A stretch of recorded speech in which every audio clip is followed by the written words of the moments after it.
Yes. Here we are again. Just had a full week of work. Few days off, so I'm going to make videos. I'm going to be doing the things that make me happy, continuing with my writing, my studying, meditating as well. And that's what I want to talk about in this very quick video. I think with most people, if you consider that you want to change something in your life, it could be absolutely anything. It could be diet, it could be your work, it could be your finances, it could be a lifestyle change, whatever it is.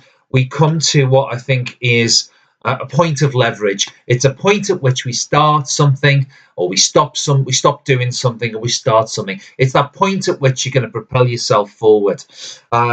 Now, you may or may not know this, you may or may not be connecting with this, but there is, for me personally, I can feel it. There is a shift going on in the world, a global shift where people are talking more about mindfulness. They're talking about yoga, they're talking about meditation.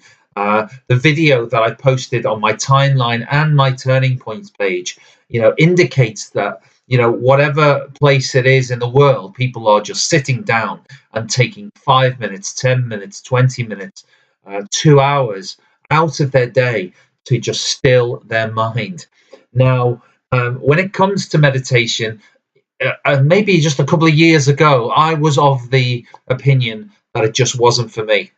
I sneered at it almost. I looked at these people who were meditating and thought, wow, what planet are they on? They're on this planet, and this planet is changing, whether you like it or not. Things are going on. And if you connect with it, you can see that. I think what happens also is when you get to this point where you want to change something, there is an opportunity for the ego to jump in.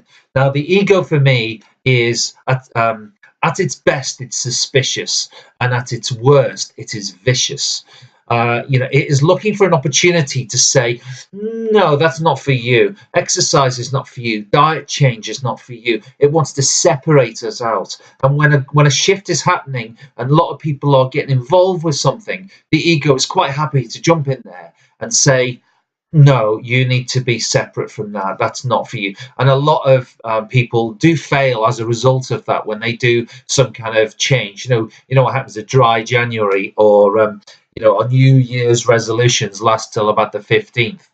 That is evidence for me that the ego has crept in. A little bit of moral licensing where we say, you know what, I did it for 2 weeks, I did it for a month, therefore I can have a cake or a bottle of wine or two or whatever, and I can put my trainers back and I've done enough. So that's where, for me, the ego creeps in, and it just separates us from a crowd of people that actually, if you look at it, it's giving you a benefit. I think people tend to want to make a change that is a change for the better. So we do have the yeah but crowd as well. Where people say, yeah, but I can't fit that into my day. Yeah, but I can't sort of change my diet completely. Yeah, but I like wine. Yeah, but I like chocolate. Yeah, but I like sitting on the sofa. That's absolutely fine. But what's happening there is you're just, I suppose, setting yourself up to fail. I think for me, when you look at someone in a gym, you can see people exercising, and you can see that they're looking better, they're losing weight, and they're feeling amazing. You can see that. And so, in a sense, by doing these videos, I'm basically reporting back. I'm reporting back in what I'm learning and what I'm reading and the things I'm changing, the things that I'm reevaluating and the things that I'm unlearning. But I'm also reporting back on something that is perhaps from a physical sense you can't really see, other than the smile on my face, is that I'm reporting back on meditation as part of the changes that I'm going through. And I'm now well into it. I'm at a point where I'm not even measuring how long I've been doing it, because it's become a lifestyle for me, and it's become a thing that I do every day. And I find the time, and when if there's ever been an occasion where, for whatever reason, it is not about to happen, I make it happen because it's just bread and butter for me. So I'm reporting back, and I'm just, I'm here to say the benefits you can Google. You can Google the benefits of exercise, diet, financial changes, any kind of change for the better. You can also benefit the Google the benefits of meditation. So here I am reporting back, saying how good it is. I won't ever say you must read this book, you must watch this video, you must listen to this seminar, you must try yoga, etc., etc.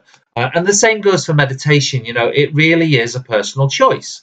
I'm just sort of on here expounding the virtues of it. I'm kind of moving people. What I try to do, I suppose, is try and move people from a cynic to a skeptic, and then further on from there. For me, I think I'm getting exposed to this information just because I've chosen to read it, just because it's singing to me. So what I do by doing these videos, the writing I'm doing, is almost create a legacy of information.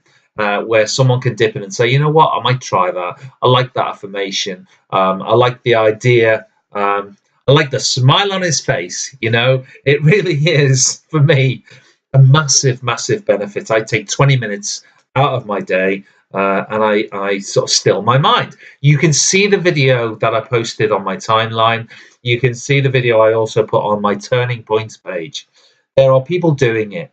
As I say, if we get these cynics to just have a look at it, they will benefit. They may argue that they won't. They could say that it's an absolute waste of time. And I've said it before. I stared into a candle for 20 minutes and I just felt stupid. It's not that at all. It really isn't. When you look at the science of meditation, it is about changing your brain waves. For me, you're not really meditating if you're thinking.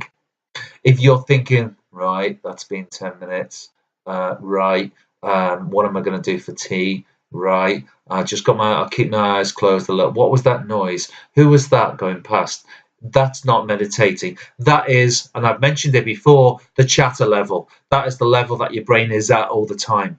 The idea is noticing those thoughts, recognizing them and letting them go to a point where you get to a neutral or alpha phase of brainwave, essentially.